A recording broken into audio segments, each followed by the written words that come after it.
Gymnastics is often seen as graceful and perfectly controlled, but the truth is, it's one of the most dangerous sports in the world. Behind every vault, flip, and perfect landing are moments of risk most people never see. Oh, golly! Oh dear, oh dear, oh God. dear. Where a single mistake can destroy the human body in seconds. These are the most terrifying gymnastics deaths ever recorded. Tragic stories that expose the deadly side of a sport built on perfection. Number 5, Jalissa Gomez, the vault that forced gymnastics to change. It was May 5, 1988 in Tokyo, Japan. 15-year-old Jalissa Gomez was warming up for the vault final at the World Sports Fair, only months before the Seoul Olympics. She was not just another young gymnast, she was an American Olympic hopeful, born in San Antonio, Texas, on November 4, 1972, and ranked among the rising names in United States gymnastics. But there was one problem everyone close to the sport could see: the Yurchenko vault. The Yurchenko begins with a round-off onto the springboard, then a back handspring onto the vaulting horse, before the gymnast launches into the air. It is powerful, fast, and extremely unforgiving. If the gymnast misses the board or loses alignment, the head and neck can take the full force of the impact. According to reports, Jalissa had struggled with this vault before Tokyo. Her technique was described as inconsistent, and teammate Chell Stack later said, "You could tell it was not a safe vault for her to be doing." Then came the warm-up run. Jalissa sprinted forward, hit the round-off, but her foot slipped on the springboard. She did not get enough lift. Instead of rising over the horse, she drove headfirst into it. The impact broke her neck and left her paralyzed from the neck down. The tragedy became even worse at the hospital. Reports later stated she became disconnected from her ventilator, causing severe oxygen deprivation and brain damage. She slipped into a coma and never truly recovered. For 3 years, her family cared for her. On August 8, 1991, Jalissa Gomez died in Houston. She was only 18. Her death became one of the most important safety turning points in gymnastics history. In 1989, the International Gymnastics Federation allowed U-shaped safety mats around the springboard for Yurchenko vaults. Later, the old narrow vaulting horse was replaced by the wider, safer vaulting table in 2001. The rules also changed so that a gymnast attempting a Yurchenko-style vault without the proper safety mat could receive an automatic 0. Jalissa's story is terrifying because it was not caused by carelessness. It was caused by pressure, speed, and one tiny mistake in a skill where the body has almost no room to survive being wrong. Number 4, Elena Mukhina, the Soviet star destroyed by pressure. It was July 3, 1980, inside the Minsk Palace of Sports in the Soviet Union. The Moscow Olympics were only weeks away, and 20-year-old Elena Mukhina was already training through pain that should have ended her season long before. Just 2 years earlier, Elena had become one of the biggest names in world gymnastics.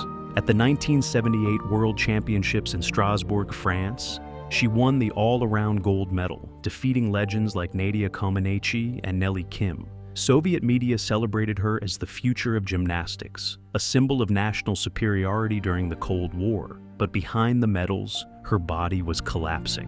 In 1979, Elena suffered a broken leg. Medical experts today say a major fracture like hers normally requires several months of rehabilitation to restore bone density, muscle balance, and ligament stability. But according to teammates in later interviews, her recovery was rushed because Soviet officials wanted her ready for the Olympics. Then came the skill that terrified her, the Thomas Salto. The Thomas Salto is a backward tumbling skill involving 1 3/4 flips with a 1.5 twist. Biomechanically, it is one of the most dangerous skills ever attempted because the gymnast lands blind, unable to fully spot the floor before impact. The move generates enormous rotational velocity, and under rotation can drive the chin directly into the ground, forcing the cervical spine to absorb catastrophic force. Even modern gymnastics authorities consider the move so dangerous that it is now banned in international competition. Elena reportedly told her coach, Mikhail Klimenko, multiple times that she was afraid of the skill. According to later interviews, she warned that she could break her neck attempting it. But in the Soviet sports system, refusing a coach could mean losing your Olympic position entirely, so she attempted it anyway. During practice, Elena under-rotated the Thomas Salto. Her Her chin struck the floor with violent force, instantly snapping her neck and damaging her spinal cord. Witnesses said the gym went silent immediately after impact. Elena was paralyzed from the neck down. What followed shocked many athletes even more than the accident itself. Soviet officials allegedly tried to hide the true cause of the injury. Different explanations were circulated publicly, including claims that she fell from the balance beam. Former teammates later suggested authorities feared the accident would expose the brutal pressure Soviet athletes faced behind closed doors. Elena survived the injury, but she spent the next 26 years almost completely paralyzed. She required constant medical care and lived much of her later life in severe physical pain. On December 22, 2006, Elena Mukhina died at age 46. Her story became one of the darkest examples of what happens when elite athletes are treated like machines instead of human beings. Number 3. Melanie Coleman, the routine, practice that turned fatal. It was November 8, 2019, in New Haven County, Connecticut. Inside the New Era Gymnastics facility, 20-year-old Melanie Coleman was going through a normal training session on the uneven bars. Nothing about the moment seemed dangerous. There were no Olympic cameras, no experimental stunt, no reckless challenge, just another practice repetition from a gymnast who had spent most of her life mastering the sport.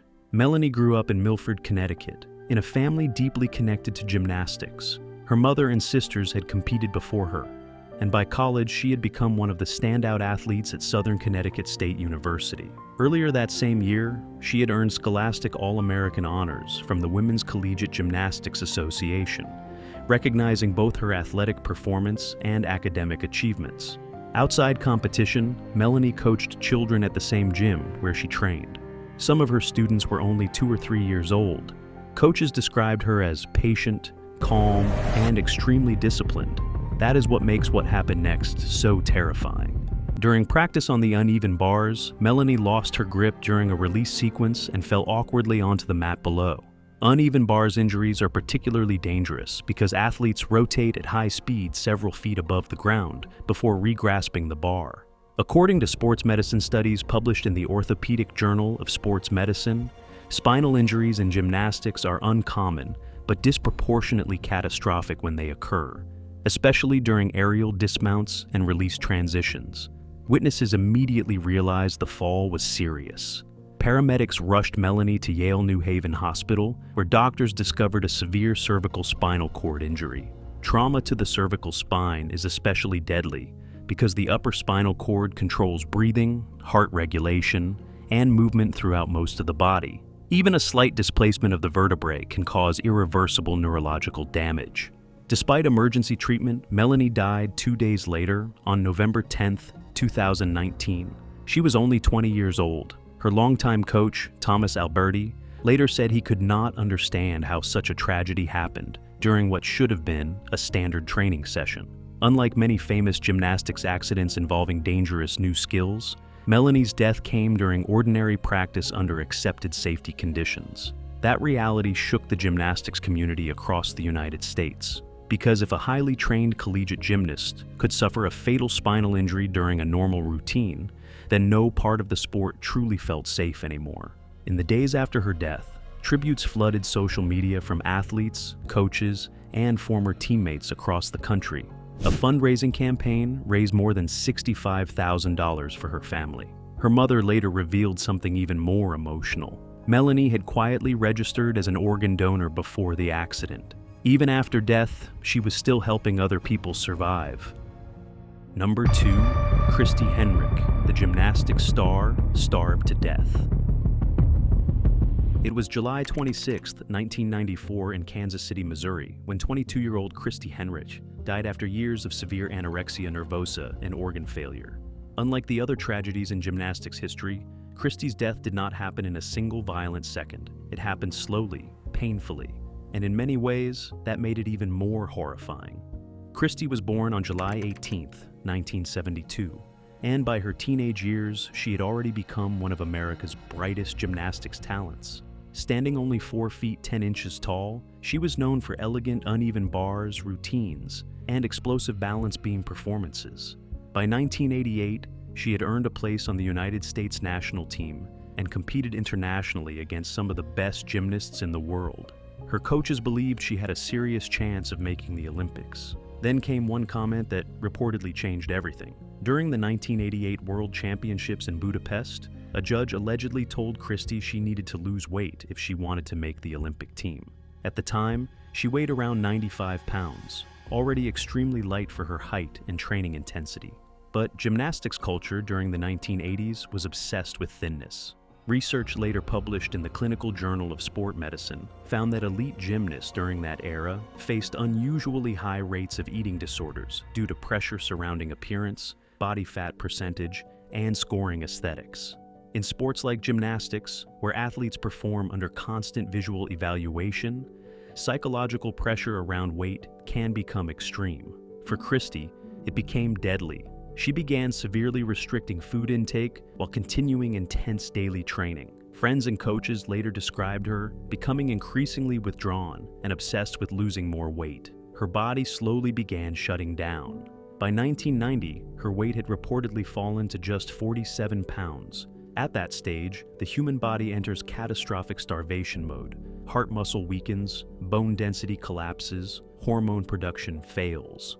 Organs begin consuming stored protein from the body itself to survive. Medical experts later explained that prolonged anorexia can cause irreversible damage to the liver, kidneys, and cardiovascular system, even before visible collapse occurs. Coach Al Fong noticed the deterioration and tried to intervene. He arranged meetings with doctors and nutrition specialists, hoping to save her.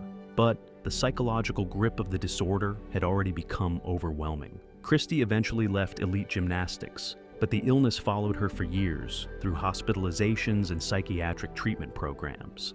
By the summer of 1994, her organs were failing completely. She died only 8 days after her 22nd birthday. Her death sent shockwaves through the gymnastics world because it exposed something many people had ignored for years. Athletes were not only being injured by dangerous skills, but by the culture surrounding the sport itself. After Christy's death, major changes slowly began appearing across gymnastics. Broadcasters reduced public discussion of athletes' weights. Coaches received more education about eating disorders, and sports organizations began emphasizing nutrition and mental health support. But for Christy Henrich, those changes came far too late. Number 1. Sang Lan, the fall that became an international nightmare. It was July 25, 1998, during the Goodwill Games in New York City. 17-year-old Chinese gymnast Sang Lan stood at the vault runway preparing for what should have been a simple warm-up. Sang was not an unknown athlete. She was already one of China's top vault specialists and had won the national vault title the year before. Coaches believed she could become one of the stars of the upcoming Olympic cycle. Reporters covering the games described her vault power as explosive, unusually strong even among elite gymnasts. And then, in seconds, everything collapsed. During a warm-up timer vault, Sang sprinted toward the apparatus and launched into the air. But mid-flight, she lost control of her rotation. Witnesses inside the arena said the landing immediately looked wrong. She crashed headfirst into the ground with devastating force. The impact severely damaged her cervical spine. Medical specialists later confirmed paralysis from the chest down. Injuries at the cervical level are among the most catastrophic in sports medicine because the upper spinal cord controls both movement and vital neurological functions. According to spinal trauma research published by the National Institutes of Health, cervical spinal injuries carry dramatically higher risks of permanent paralysis and respiratory complications than lower spinal injuries. Sang was rushed to Nassau University Medical Center, where surgeons performed emergency spinal stabilization procedures. But the damage could not be reversed. What turned the tragedy into one of gymnastics' most disturbing controversies was what Sang later claimed caused the accident. According to Sang, a coach from another delegation had removed a safety mat near the vault area moments before her attempt, without informing her or her team. She believed the missing protection contributed directly to the severity of the crash. However, officials reportedly disputed her version of events, and confusion surrounding the accident spread quickly through international media. But the nightmare did not end after the injury. While recovering in the United States, Song stayed with Chinese-American caretakers K.S. Liu and Gina Hu Hung, who initially presented themselves as supporters helping with her rehabilitation. Years later, Song accused them of controlling her finances, isolating her from communication, and manipulating her public image while she remained physically vulnerable. In 2011, Song filed lawsuits in the United States seeking massive damages and alleging negligence, mistreatment, and exploitation connected to both the accident and its aftermath. The legal battle became chaotic and controversial, with conflicting testimonies, accusations, and media scrutiny stretching across multiple countries. Meanwhile, Sang's physical condition remained difficult. Paralysis forced her into years of rehabilitation therapy, chronic pain management, and limited mobility. Yet, despite everything, China later presented her publicly as a symbol of resilience. She even participated in the 2008 Beijing Olympic torch relay. But beneath the public image was a darker truth. Sang Lan's story became terrifying, not only because of the fall itself, but because it exposed how quickly an injured athlete could become trapped between institutions, politics, lawsuits, and people fighting over control, while her own life was permanently destroyed. Which story shocked you most? Comment below, subscribe, and stay tuned for more unbelievable true stories.